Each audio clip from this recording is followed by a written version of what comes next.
What's up, guys? How are we doing? Happy Wednesday. Chuck Silver and Nick Marro here with Occupy Fantasy. We have a short little slate today. Yesterday was kind of dumb, though, but we'll get into it today. How we doing, Nick? Yeah, man. Good to be on here with you. I know our schedules don't always match up, but looking forward to breaking down this five gamer. I've been on every single net slate lately, which is fine with me. But yeah, pretty good slate. A few pay ups, a little bit of value. I mean, I see we got some guys tilting in the chat. I mean, I'm right there with you. It has been a little bit of a rough stretch, but yeah, man, it could always be tonight, and we're here to get after it. So let's do it. Yeah, a couple of these slates recently, like I mentioned yesterday, Smitty's had a lot of success lately, but then there's slates like last night that make us want to revisit our entire process and question Yeah. what we're even doing here. I mean, we can't predict Ty Lue benching Harden and Zubac in the third quarter, and then Maxi had like 9 fantasy points in the first half or something. Yeah, So Maxi killed my night. That was brutal. we talked about a lot of pivots. If you had a lineup that somehow didn't have any of the like fails, then good job. Yeah, I joked with Smitty before on another slate. I said it's not like NBA DFS right now. It's like Minesweeper. Just got to avoid those bombs and hopefully you come out on top that way. But yeah, it has been a tricky little stretch here, but we'll get back to it. Yeah, Luke's comment, in-game injuries and players getting ruled out post-lock has been ridiculous. Like we felt it in even the NFL this past weekend. Just it's been a tough couple of weeks, but we keep going, keep doing the right things, and we're gonna win eventually. Someone's got to win, right? Yeah. Do you have the injury report pulled up? Yeah, I do. 545s. So Okay. Anything that we need to be made aware of before we jump in? I mean, there's a few things. It depends on the game and the team. I think if we go game by game, I could kind of highlight injuries if you want. But Okay. Cleveland, no Garland tonight. Charlotte, a few kind of secondary pieces are out. Nets are pretty healthy. Um, I don't know. Indiana par for the course. Boston's pretty healthy. Hawks still no Porzingis or Ricochet. Grizzlies, no Eldama, which is pretty big. We'll talk about that. Cade is questionable for the Hmm. Pistons. I do think he's going to go, but we have to keep an eye on that one. And then a few secondary pieces are out for the Pellies here. We got no Herb Jones, still no Alvarado. Zion's now questionable. So that Pistons game, we could see things changing, but pretty straightforward otherwise for the most part. Okay, nice. Let's go ahead and jump into Cleveland then. First game, Cleveland versus Charlotte. It's only a 2.5 point spread. Charlotte's been kind of on a roll. Even without Garland, that seems kind of close, doesn't it? Yeah, it does seem close. Cleveland's definitely taking a step back this year. And yeah, it's like the Hornets now that they realize Ball is not the guy. He's coming off the bench, and they're kind of using him like a Lou Oh, Williams type of role. It's kind of worked out for them. They're getting the ball in the hands of the guys that probably should be ball handling more than a guy who's just going to jack the ball up from everywhere. So I don't know. I think the spread is a little bit tight. I would pick Cleveland if I was just playing either side, but yeah, I think the game's going to be competitive. Nice high total here too, which definitely helps us for DFS. nice. Um, just going by the model, we got Jalen Tyson showing up as one of the top values of the day on both sites. He's up to around 6K. Ownership decent. I'd say it's getting there though. He's probably going to be one of the chalkier pieces today. I think that's the main guy we're interested in here. And then model really likes Donovan Mitchell as a pay up today, so I think we can get up to him too. What do you have any interest in any of the rest of the team? Yeah, I mean the rest I do, but I will just say Tyson is one of my favorite plays on the slate. Like he's going to be in most of what I do here tonight. And then if you look at Mitchell, I mean he's been kind of struggling a little bit with Garland out, but those matchups came against OKC and then Philly where they really double teamed them that entire second game because they were on a back to back. I think he could bounce back in a huge way here, so I like him a lot. I'll throw Mobley's name out there. I think on DK he's underowned. I know you're paying up to be contrarian to get there, but we've seen some big ceiling games out of him. Other than that, it's really tricky. I wanted to like Craig Porter, but if he's not going to be starting here anymore, I don't know. Proceed with caution. Probably only plays 22 minutes, which is right around where we have him. Again, though, my favorite play here is definitely Tyson. I think Hunter's a little bit underrated. Don't mind mixing him in, especially on FanDuel where he's only 48. Allen's tough for me. Like whenever I want to be bullish on Mobley, I have trouble getting to Allen, but at his price, he's not a terrible play. But again, I think Tyson is a core play for me tonight. I'll say that with some conviction. And I do like Mitchell on both sides a lot as well. Yeah, Jared Allen, kind of interesting how much higher owned he is on FanDuel, just having that power forward eligibility. So keep an eye on that. That like first glance, it sounds kind of high for Jared Allen, but 19% is not too bad. Yeah, the thing with Allen, he just doesn't do much on offense with this team anymore. He's only been over 20% usage once the past week or so. So he can still get there, but it's just tougher when you're not taking shots. We'll go to the other side of this game, Charlotte. So you already mentioned Lamelo's been coming off the bench. That probably continues. The model really doesn't like him. He has had a couple games off the bench where he'd be useful for playing DFS, but it'd be really hard for me to take many shots on him. Projected for 25 minutes, ownership isn't really there. You have any interest in playing Lamelo today? No, Lamelo himself, I still think he's overpriced. Like if the price comes Okay. down and he's around, I don't know, just under 7K, even with the limited minutes, I'd have some interest. But it's really tough for him to get there with the limited minutes here. There's other plays I think I prefer to get to for Charlotte. Yeah, I mean the big ones pulling ownership: Brandon Miller, Miles Bridges, Con Knipple, and who was it? Musa Diabate. So Brandon Miller's been showing up in my exposures every day. I usually don't mind it. I'm kind of okay with it. And then Con, kind of more of a GPP play, but I don't mind getting exposure to either of them. I do have some Miles Bridges. Just I'm not going to disclude him. The model kind of likes him for value. And Diabate's showing up with a pretty decent value score. Ownership isn't too bad, right around this 5K price. What's your interest in the rest of the team? Yeah, I mean Miller's been the most consistent. Finally, his price is higher than Bridges. It took this both sites kind of a while to get that correct. I do prefer Miller, but obviously Bridges is a decent pivot if you're looking for leverage. Concanoople as well. I'm pretty high on him. Not the best matchup for him, honestly, but at his price and ownership, I think he's a fine play. I think you could play any three of those guys and feel okay about it. I don't know that I'd want more than one in a lineup unless I'm really leaning into this game. Again, I'd rank Miller first, but the field's right there. Bridges and Canuple, I don't feel as good about. I do feel better about Khan than I do Bridges, but those three I have the most interest in. I don't mind Diabate, but with Kalkbrenner back, I don't know that his minutes are going to be consistent, especially in a matchup like this. Um, I don't know. Not that they want him off the floor more against Cleveland, but it's not a great matchup for opposing centers. So I don't know. I think we have other good value at center tonight that I feel a little bit better about. If there was anything here I'd be prioritizing, it would be Miller, but I do think he's a little bit overowned, and you're very easily getting some leverage going to a bit more Connor Bridges. And just because they're pulling a couple percent of ownership, would you mind mixing in any of Colin Sexton or Sion Jones? Sexton I'm okay with. I He's agree. been scoring off the bench. Sion is like a last piece punt.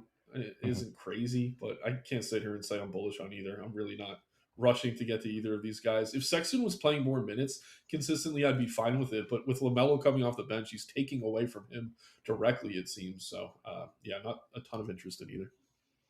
We got Smitty in the chat. I didn't even realize Lonzo versus Lamelo Ball night. It's pretty fun. Ooh, I LeVar know will it's be in the happened house. before a few times. I don't know. Yeah, Yeah, I mean, maybe they'll be on the floor the same 20 minutes as each other. I was gonna say probably not with both of them coming off the bench though. Mhm. We'll go to the next game, Indiana at Boston. For some reason, this is a fun game. Indiana and Boston, 11-point spread. 226 total. It's not great. Model's not really giving us anyone on Indiana as an outstanding play. J Huff could be a GPP shot, and then Naismith is really the only one pulling much ownership over on FanDuel, Nemhard on DraftKings. What's your interest here?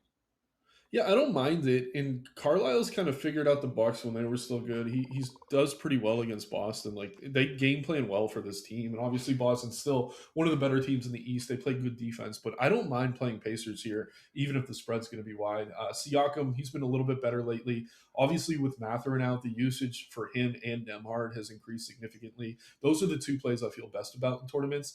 I'm not someone who ever really gets to Naismith just because he's so dependent on the three. I've talked about this a few times, but if I'm taking a guy that needs to hit threes, I don't want him to be pushing 6K just because the floor is so low. I don't mind mixing it in, but even the ceiling is kind of tough for him to come by here as like a third or fourth option. Huff is wildly inconsistent, but he is one of my favorite tournament plays on the slate, especially on DK, where you could play him at power forward. His best game, or one of his best games over the past few weeks, did come against um, Boston, 28 minutes, 33 fantasy points. He had that crazy game against New Orleans, which kind of dwarfs what I was going to talk about here. But it is a matchup where they do seem to want to give him at least the 23 to 24 minutes that he does seem to get in the games where he's hitting value. So I'm fine with that. We brought up Sion James. I think Furphy's a similar play, like as a last piece in, but I probably don't think we need to get there tonight. But again, I think Siakam and Nemhard are fine. A little bit under on Naismith. I think he's overowned. Huff is someone worth Hmm. mixing in, though, in my opinion. Nice. I'm on the same page. Nice. We'll go to the other side of this game, Boston. I've been bumping up Jalen Brown pretty much every single slate, and he hasn't let me down too much. His ownership is pretty reasonable. 25% on FanDuel. It's a little bit high, but it's kind of a shorter slate, so I think it's all right. Don't mind getting over on Derek White. And then I was kind of surprised seeing how high Peyton Pritchard was projected for over on FanDuel. Like 6,400 it's a fine price for him, but it's not like a bargain where we're jumping to play this guy at that price today. Um, yeah, what do you think about the big three? I think they're all playable. I'm kind of with you. Like Jalen's definitely the one I'd want to get to the most. At the same time, he's the most expensive, which makes it a little bit difficult. But on DK, where I am mostly only 14% owned, does appear to be a really solid tournament play here tonight. Derek White obviously has the upside. Pritchard is getting the ownership because of his price, but very clearly the third best of that group in terms of fantasy production. But I don't know. I think you could mix any of them in and feel okay about it. You could probably even have two in a lineup if you wanted to. I would definitely have Brown first is the priority, especially if he's lower owned than Pritchard on both sites. White's price makes him tough to get to, but it's also making it tough for the field to get to him there. So I don't mind mixing him in. But as we talk about these guards for Boston, it is worth bringing up Anthony Simons. I mean, he had a really bad game against Detroit, but he does seem to finally have gained the trust of Joe Mazzulla. I know I keep saying this, but now that he's getting consistent minutes, playing around 24 to 26 a night, sometimes even closing if they need scoring, I don't mind getting to him a little bit here as well. But again, it's always tough with Boston. Like, they're going to produce, but if no one's out injured, you're kind of picking from that group whose night it's going to be. It has been Jalen Brown's more often than not, but you're paying a premium for that there. So, yeah, the guards are fine. I think I would have Jalen first and then Simon second, though, point per dollar. But obviously, you can make a case for White or Pritchard as well.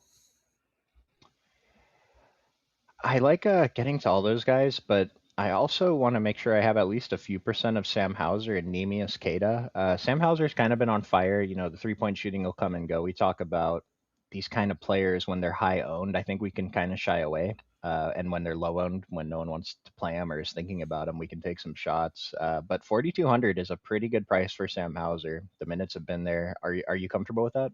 Yeah, I think on FanDuel where he's 4,200, he makes a lot of sense. Okay with him on DK, but like I said, I'd rather get to Simons for just 100 more. You also mentioned Kada. I like him a lot, honestly. I didn't really Mhm. talk about him because he's a center. We're talking about the wings and guards, but point per dollar, he looks really, really solid. They don't move his price. His minutes were super inconsistent to start the season, but they seem to have settled for the most part. Played 31 last time these teams squared up. So yeah, I think Kate is a pretty good play here. Probably the easiest Boston piece to get to, considering guards a little bit deeper on this slate than maybe usual for a five gamer. And Model's a fan. If you're trying to pay down at center, Queta is definitely a strong option. We just got news that Cade Cunningham and Karis LeVert got ruled out. So Ooh, we'll talk there about we go. that. It's the last game, so maybe the model will have an update by then. Oh, that's big. And a bunch of guys are not playing ball tonight in their builds, I guess, in the chat. We'll go to your Nets. They're playing at the Knicks right across the pond. Not a single player here is standing out for value. No one's projected for more than 5% ownership. Where should our interest be if there is any? Yeah, so the Nets have been doing this thing where they'll rest like Igor one night, Porter the next. They'll rest, I don't know, Trey Ori one night, and I don't know, Dayron Sharp another night. Tonight they have the entire team healthy, so I think they're all kind of priced at a point where you're not going to be wrong if you're not getting to them heavily. The ceilings are there for Porter and maybe Claxton. I don't mind him in this matchup. There's this meme like he's like, I've never lost in my career against the Knicks back in the day when he was a rookie. They still have KD and stuff, I think. They've lost 12 games to the Knicks since in a row. So there is a bit of a chip on his shoulder here. At the same time, the minutes have been inconsistent for him. Dayron Sharp, who was on the injury report, is going to be active. So if I'm getting to anything here, honestly, it's probably just MPJ. And even saying that, I don't feel great about it. But yeah, again, they've been resting guys every single night. Tonight, they're not. They're going to try to compete here. But that actually hurts us a little bit in fantasy because it's a much deeper rotation than usual. We got your boy Cam Thomas projected for 11% ownership on FanDuel. Model thinks he's not great. Projected for 24 minutes. Are you willing to take any shots on him? Man, I love this kid. I think he's the talent. I just don't know that the Nets are the team to get it out of him anymore. He hasn't played more than 25 minutes, I think, since November before he got hurt, and I don't know that he's going to be playing more minutes anytime soon. I know they're trying to trade him. No one seems to want him. It's like if he gets the opportunity, he's a really great offensive player. I just don't know that it's coming anytime soon. 24 minutes for him. I don't know. Maybe you get 35 fantasy points and then you feel good about it, but that's not a likely range of outcome result for him. He's never closing because he doesn't play much defense. Jordy puts a premium on defense in a big way, and that's really hurt Cam Thomas's ceiling this season. Yeah, DraftKings, his price is close to unplayable, and even on FanDuel, it's kind of. I don't think he's going to make my Yeah, it's like a 150 set last at piece all in, today. sure, but I don't know. We might even have better last pieces in. Yeah, As we say that, he's going to do it in his 24 minutes I know. tonight. I know. I'm sitting here like I'm the captain of his fan club, and I'm Uh, sitting here downplaying him. He's probably going for 40 now. whenever But yeah, the we minutes just haven't been there, and he's coming off the bench. we'll spend a minute or two talking about a player that really doesn't matter for the slate, and just they'll end up doing it. So keep Always that in happens. mind. Yep. We'll go to the other side of this game though, Knicks, where some of these guys are actually showing up with a pretty decent value score. Josh Hart number one, Mikal Bridges number two. Everyone here is pulling double digit ownership basically. Um, what's our interest in the Knicks today? Yeah, man. I mean, I do kind of like them here. Just kind of looking at the ownerships right now, I think Brunson's a little bit under owned. Cat at his price with Brunson in, I'm not crazy about. You can make a case for Bridges, Hart, OG. I think they're all fine plays. They've been playing the minutes, but the guy I'm most interested in, and again, it's because I'm over on DK, is actually going to be Mitchell Robinson here. I just think Okay. he's underpriced. He's going to be on the floor for probably 20 minutes. Point per dollar, just a really appealing option as far as I'm concerned. He's been solid in terms of fantasy points per minute. When Claxton's off the floor, Sharp's going to be out there, so they do want to use some size. And he's coming off one of his best games of the season against Dallas, so maybe he gets a little bit of extra run here. 5 straight games, Robinson has had at least 10 boards. So he's pretty much a double double even in 20 minutes, which is kind of crazy if you think about it. But again, I'm very, very bullish on Mitchell Robinson here, even coming off the bench, even only playing 20 minutes. All the starters do make sense. Brunson would be my favorite of the group. Cat just hasn't really looked like himself. I know he played really good against Golden State and Dallas, but they have no front court defense right now. So it's just a different matchup. Could he get there? Certainly. Is he under owned? Probably. But I feel better about Brunson. And point per dollar, I'd rather get to some of the wings and Hart. Bridges has been bad too, but yeah, I think Hart and OG I'd rank ahead of Cat. Bridges, some revenge here, I guess. He got traded for 5 picks. Nets fans love this guy though because he got us those 5 first-round picks. But yeah, man, I do like Brunson, but Robinson, maybe it's a hot take. My favorite Nick play tonight. Okay.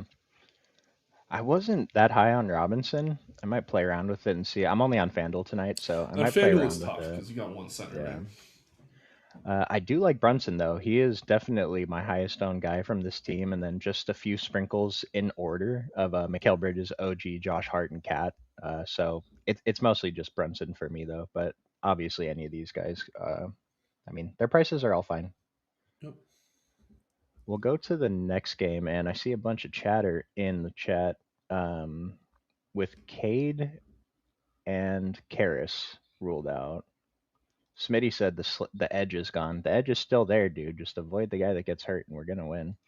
But it's a pretty good question, Jose. With Cade out, where should our interest be, Jenkins or Ivy? So let's start with this Detroit side. Yeah, go ahead. First thoughts on no Cade Cunningham. I think Ivy's going to start, but I think I like Jenkins more, and maybe that's our leverage point. Like Ivy started a few games with Kate out. His ceiling was like 25 fantasy points. And again, this is another one of these players that we talk about. We talk them down, and then they tend to go off in absence. Ivy to me just doesn't really have it. I know Pistons fans on Twitter call him poison for some reason. They just don't like his body language when he's out there. But yeah, man, I mean, Jenkins has been a total spark for this team when he's given the opportunity.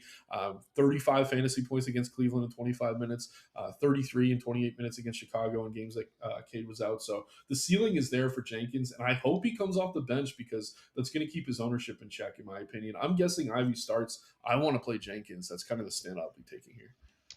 I actually hope Jenkins starts because the last time he came off the bench, his minutes were not what I wanted them to be. And at least if he starts, I think we can have a little bit more confidence in his minutes. And then, like, doesn't it sound better if they start Jenkins, even with Jaden Ivey maybe, and then bring Marcus Sasser off the bench as like their backup dude, or just keep Jaden Ivey as the backup dude because Jenkins is better. Um, I don't know. It's a tough one for me. I think the minutes range here is pretty wide, depending on what the coach wants to do today. We don't even have him for 10 in the model. Model needs to update Jenkins. Yeah, we're gonna have to wait and see what the lineup looks like. I mean, to your point, you're right. Like, you're obviously gonna feel better about Jenkins if he starts. I think the minutes are safer. Um, but yeah, I think he plays into more. And I know there was a game or two where he was a bit of a disappointment, but I know Mhm. one of those games was the game where Isaiah Stewart went for like 50 fantasy points. Um, I don't know. I just like Jenkins a lot. I'm really not that high on Ivy. I just don't know that he can kill you at his price. And of course, these are famous last words. But yeah, I'm kind of hoping Ivy starts so we get Jenkins a little bit lower owned and just hold our breath and hope he runs into the minutes. Well, I'm hoping. I really don't want to play Ivy. He's so low owned and he's under 4K. But I kind of scrolled through it. He hasn't actually done it a single time this season, not Right. once. Like this 23 would be acceptable, but we're not overly excited about it. Um, he's a piece where I mean, this is probably a much better last piece in if you get down to having this much salary left with your last position. But I really don't think Ivy's a piece of a value chalk that we should be riding today. The Right. model's going to tell us he's a pretty strong play, but he's only projected for 9% ownership, so we don't have to go crazy with it. Model actually thinks Duncan Robinson is pretty comparable at a similar price, and so that's a pivot that we can consider. You don't have to; you can just not play either of them. But we got to see that starting lineup. If Jenkins is in there, we're definitely going to like Jenkins a lot more. If he's off the bench, I think we have to be careful, but we can still mix him in. Yeah, and shouts out to Luke here who mentioned Poison Ivy. That's why he has the nickname. I feel like an idiot now, Oh, putting two and two together. That's same, pretty damn same. obvious. But the last stint too we had without Cade, Tobias Hmm. Harris was still out. He's Okay. someone who should see a little bit more usage here. I don't mind getting to him. Again, Isaiah Stewart had a massive, massive game with Cade out, but that came with Harris and Durant out. So keep that in mind. Um, but yeah, I don't mind getting to pretty much all of these starters. I will say about Duncan Robinson, it's tricky. Like, he probably gets a few more shots up, but he plays off ball. He's not really someone who can Yeah, really ISO or yeah. create his own shots. So I almost think it could hurt him slightly with Kate off the floor. I'd have to look at the rates. But yeah, I think Harris, Duran, they could both benefit a little bit. But again, Jenkins is my guy tonight, regardless of whether he starts. The one thing that would maybe throw me off would be if Sasser were to get a start out of nowhere. I would like Sasser a lot. I don't think that's the way they go here, though. Yeah, I mentioned this with guys like Duncan Robinson. Just because Cade Cunningham is out, that's a lot of usage coming out, but he is not the guy that's going to just start ISOing and, picking up the slack. Like Nick said, he's going to stand around, wait to get open. And so he's like in a similar position as he was. He'd still be a fine play regardless. It does look like the model is now slightly leaning towards Jaden Ivey, but up at the top end, I think these numbers are still crunching. I'm not sure we project Duran for 33 and Tobias for 35 minutes, but both of their value scores are jumping off of the page. Tobias at that price, 5,400. I hate him, but he's a pretty good play tonight. And then Duran is pretty underpriced, I think, for having no Cade. So I think we can look to both of those guys as pretty comfortable plays. Yep, absolutely. And I'm really hoping the Jenkins ownership stays low. Like, again, I know I'm redundant here, but yeah, it's tricky because Harris already felt a little bit underpriced. He can create his own shot a little bit, but whenever he's chalk, it feels bad. So, yeah, take it with a grain of salt. He would be in my first build, though, probably. Unicorn is asking about a Sir Thompson. We're not as excited about him, apparently. We didn't really mention him too much, but his model scores are pretty good. The price is okay. Ownership is in check. So I think he's a good play. But for me, he would probably be. Now, he is a guy who could possibly, like, kind of him and Tobias are two guys who could take up a little bit more of that usage having the ball in their hands more. So I don't mind Yep. mixing him in, but I'm pretty sure Tobias is still going to be our preference with the higher score and the lower price, even at the higher ownership. Yeah, I totally agree. The thing with Osser has just been minutes. They've been kind of inconsistent. He's in foul trouble a lot too for a small guy, which is kind of annoying. So I don't mind mixing him in, but it's tough to call him a priority over someone like Harris, who we have for 35 minutes. I'm pretty sure Asar is a top five defensive player overall in the NBA this season. Like by a lot of metrics, he's very good. So the fact that he can't stay on the court for 30 plus minutes every single game, it's like this is come on, dude, keep your hands to Yeah, I yourself. mean, he's covering other teams' best player, and usually they get a favorable whistle. And for that reason, he's off the floor in foul trouble again. For a little guy, he's like, I don't know, Jaren Jackson levels of foul trouble at times. It's annoying. Let's see. Other And I side say of the little relative to guys who are usually in foul trouble, obviously. right, You know what right. I mean? You mentioned beef stew briefly. I mean, I'll just throw them out. Ron Holland and Javante Green could see a few extra minutes tonight. So if they show up in some of my lineups, I'm probably going to be okay with it. Yeah, you can mix him in. Again, the huge beef stew game came without Duren, without Harris, so Mhm. I don't want to necessarily expect that to repeat itself. Um, but yeah, you can make a case for any of them. Obviously, Cade being out creates a huge vacuum of usage. Let's get to the other side of this game before I answer that question. New Orleans Pelicans against the Cadeless Pistons. Wait, Pelicans are 2.5 point favorites. Is that right? I don't Huh. know. These spreads today are wild, man. But I say it all the time. When I see a spread that doesn't make sense to me, Vegas is right. And Travel's a big part of it. Yeah, no one's standing out really for value. Zion's okay at his price. 13 is usually pretty solid at this lower ownership. Trey Murphy, I think he's like our favorite play at fantasy over the love last him. couple of weeks. He's only failed like once, so I'll be getting over that low ownership on him. Kind of got off Derek Queen. It's weird though because he flip flops with Missy. Sometimes Missy starts the second half when Queen isn't playing too well. So um, just with those three, the top three guys, what's your interest? Murphy's my favorite by far. I'm Mhm, hoping the ownership stays low. I was already very heavy on him before we had the Cade news. I like it even mhm. more now, expecting this game to be pretty up tempo and competitive. Queen, I mean, the coach likes him, but he's also on a short leash. Like that's why we see Missy getting these starts at halftime at times. Obviously, you don't want both in a lineup. I think you can make a case for either. Zion, if he's in, is fine. But by far, my favorite play here is Trey Murphy. I absolutely love him. Sadiq Bey showing up as a decent value too. Ownership is fine. He's back closer to 5K. He kind of came back down to earth. I said it was his team at one point this season. It is for sure not his team. But I think he's fine to mix in. We were just talking about another kind of 5-ish K guy, maybe as a last guy in that would be okay. And I think Sadiq Bey is in the same boat, same as Jeremiah Fierce. These are kind of, I don't want to say long shot GPP plays, but we probably need him to have a pretty big game for us to be happy about playing them. Yeah, I don't mind mixing either. And Fears has actually flashed the ceiling more frequently lately. I mean, when Bay was running this team, Murphy was banged up. Zion was playing limited minutes. So I don't think it's crazy that he's fallen back down to earth. But again, at their prices, they're serviceable. Fears is less consistent than Bay, but in the world of high risk contest GPPs, I actually think Fears' ceiling is more likely to get you there. We have him at just 25 minutes, which I think is a good projection. But if he falls into a few more, obviously they have Jordan Poole, but no Alvarado could secure a few extra minutes for him. So I don't mind Fears. I'd rank him ahead of Bay, but they're both definitely playable. I noticed my boy Jordan Poole's down to 4,400 and only 2% of the field wants him. Are we doing it? I'm not. You No. could. I mean, the No. price comes down. I mean, if he gets hot, he could score 30 real points in 20 minutes. Like that's useful. It's just how often are you getting that outcome out of him? It would take me a lot of lineups to get there. Not enough. I'm not playing enough to get to him tonight. If you're playing 150, I mean, you could just I don't know play 5% of Jordan Poole and feel okay about it. But I wouldn't go over that really. I'm kind of surprised the field isn't just naturally getting to Jordan Poole now. That's how poorly he's projected around the industry. Probably have to bump him up a couple projection points if you want to get there, but Yeah, if seems okay to Zion's me. out, I would bump him up a lot. If anyone in the chat sees like any projected starting lineups for Detroit, let me know. Someone seems to think Danis is starting today, but we need to confirm that because that would make Danis like the best play on the slate.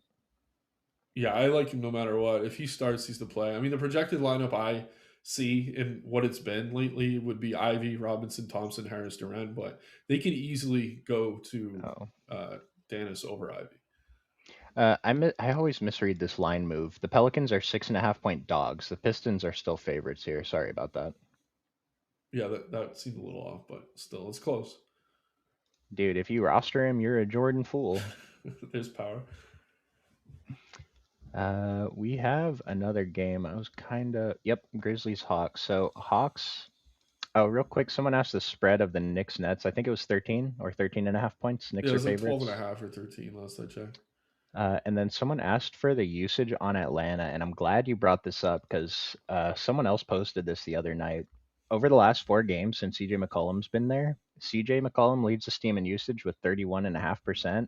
Jalen Johnson is second with 24%, then Not 21, Okongwu 19, Vic Krejci 15.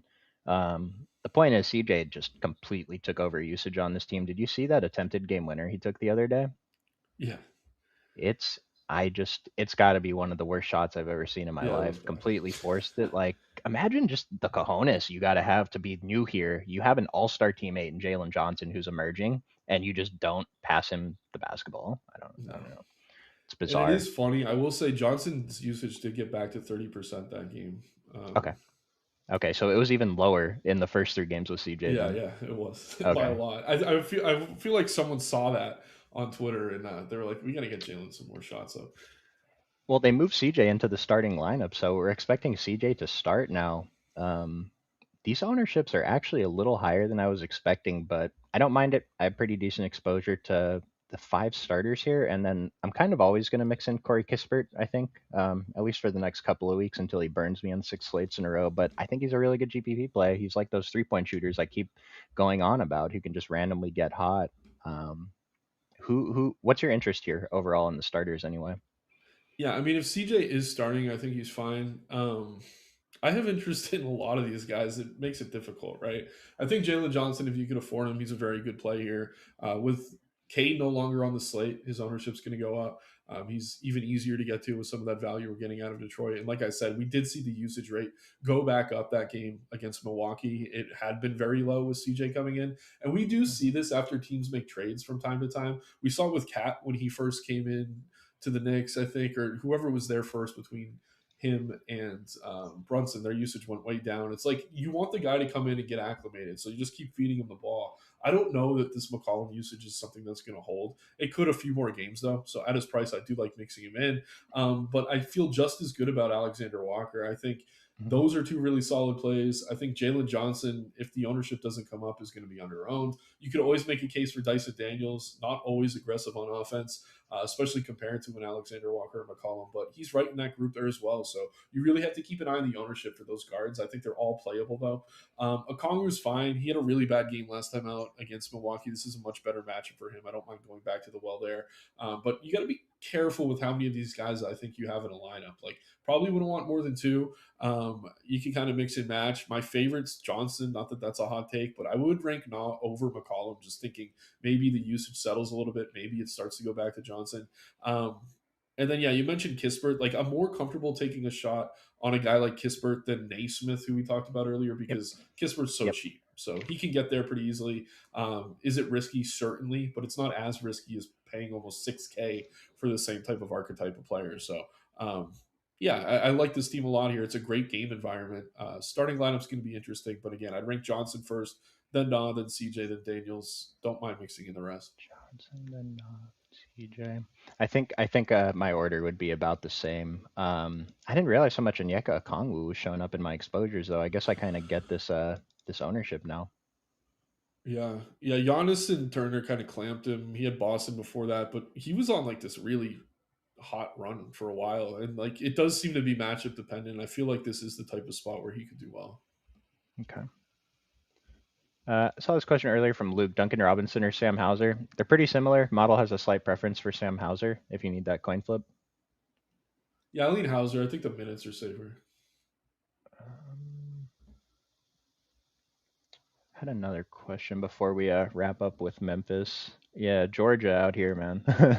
Blacklist Jalen Johnson. He's playing like crap. I think he wants to get traded. It's been bad for him down there. I mean, it just became his team, or it was supposed to become his team a week ago, and then CJ said, "Nah, And this I is mean, you're my not team." wrong, but also look at that game he had against the Bucks, man. 28 points, 16 rebounds, 6 assists. Like he did seem to bounce back again. When CJ came in, they just kept feeding him the ball. It's like, welcome to Atlanta, man. Let's see what you got. But as things start to settle back to the median, I think we are going to see Johnson start to have big games again.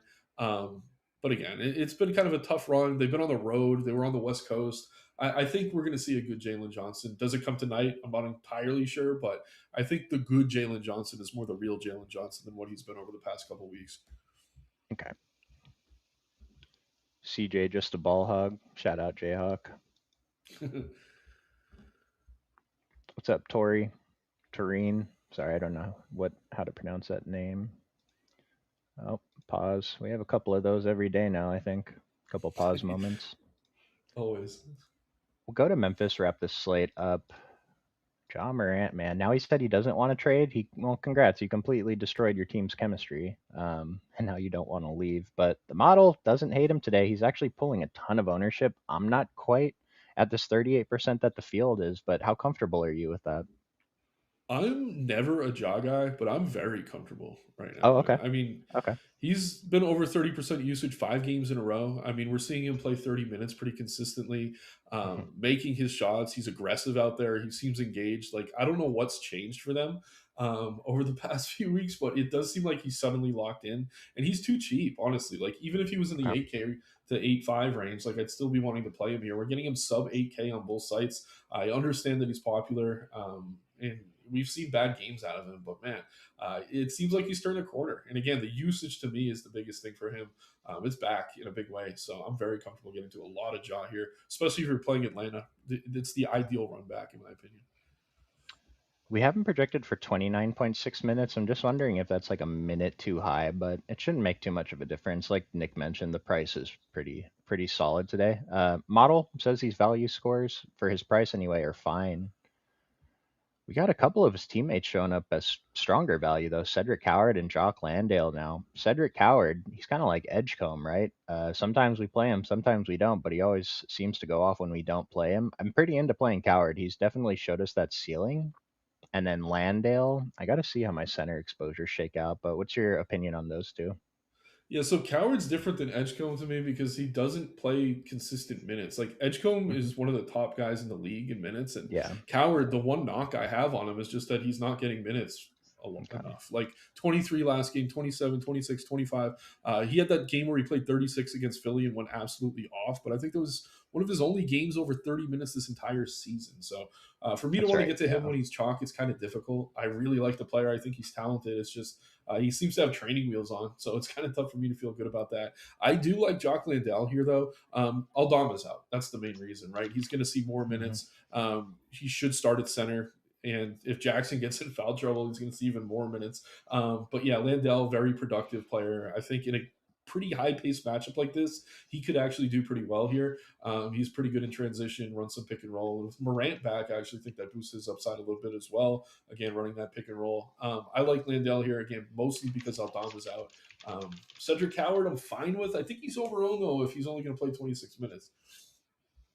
You think he's overowned at 26 minutes? Okay, so we're probably going to be hoping for a couple more minutes. I'm like, I was gonna go dock him like half a fantasy point right now, but I actually already kind of have him not projected great, so I don't really want to lower him anymore.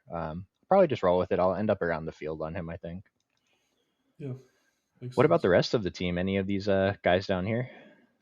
I mean, Jaron Jackson is always interesting, right? Like we've seen the ceiling a few times. I don't know, it seems to have gone away again, but he's fine at low ownership. The one guy I'm kind of interested in, I don't know that I have to get this cheap now that we have some value opening up in Detroit, is Greg Jackson, GG Jackson. Again, with Aldama out, I think we could count on those 20 minutes for him. Another guy who's pretty good fantasy point per minute. Yeah, don't mind mixing in GG. He has forward eligibility. He's small forward eligibility on FanDuel, which is kind of weird. But yeah, I think he's kind of interesting. I'm a fan of Spencer, the player, but again, the minutes aren't going to be there for him. Vince Williams is available. This is about as healthy as the Grizzlies have been all year, and that's even with Aldama out. So kind of tough to get to them, especially since I'm so bullish on Jaw. I think it could cut into him. But Landell, I do think, is pretty close to a core play for me here. But if you're looking for cheap value, just someone to mix in, GG Jackson, I think he'd do worse. He seems pretty solid to me. Jose was asking what Jaws minutes projection is. We have him for 29.6. I kind of want to just shave that down to 29. It's not really going to make much of a difference, but I think it feels a little bit better. If you look at his last 3 games, 28 against Orlando, right? 31 Hmm. against your Lakers, 34 against Philly. I mean, if you average those, he's above 30. But again, I don't Yeah, know yeah. why that is, but maybe it's a trend that we see that he starts to get over 30 more consistently. And last player, your interest in Jaron Jackson. He's fine. I mean, Yeah, I I don't know. think He he's has a fine. ceiling. I think he's a little bit underpriced, but I can't sit here and say I'm confident in him. Jalen could definitely get him in foul trouble pretty quick, which is always the issue for Jaron. But yeah, when he's low owned, I like to mix him in. He has that 50-point ceiling. It's just less and less frequent that we're seeing it this season. We had somebody post a lineup earlier. I think that was before we got that Pistons news, though. Georgia, the thing I'd say about this lineup is it's too contrarian. I think you need a couple more chalk pieces. There's a Or couple he's guys saying on that's here. his. Oh no, never mind. You're good. Yeah, I think it's a little too contrarian. You need a couple more chalk pieces. Just like we like a couple of these guys to mix in, but I think this is trying. You're giving up too much in projection by playing all these guys together. Yeah, Georgia, you want to get different in a few of your spots, but you don't want to get different in most of your spots. NBA is one of the more projectable sports. Obviously, we've had some kind of hit or miss spots lately, but yeah, if you have that many guys that are very low owned, usually it's kind of tricky for you to get there.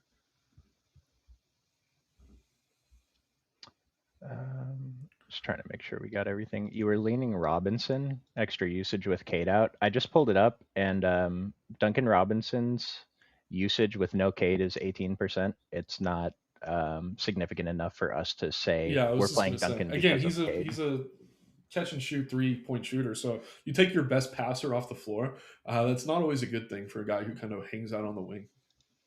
Yeah, the highest that actually has like played a lot of minutes with Cade and Karras off the court. Danish Jenkins has a 24% usage, which is really strong. And I'll mention Asar actually at 23%. It's only in 140 minutes, but it's something to go off of a little bit.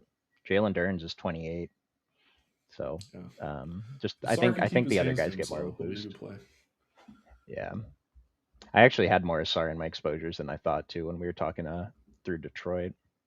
I like it. We agree with the Jalen Johnson criticism.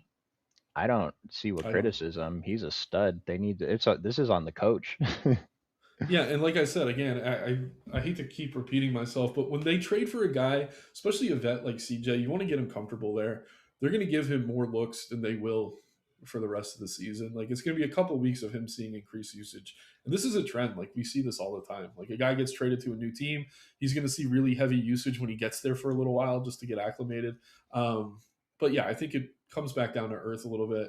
I think Johnson's going to start playing better. And if you look at the stretch they were on a long West Coast trip in Denver, in Golden State, in LA, in Portland, 2 games in Canada taking on Toronto.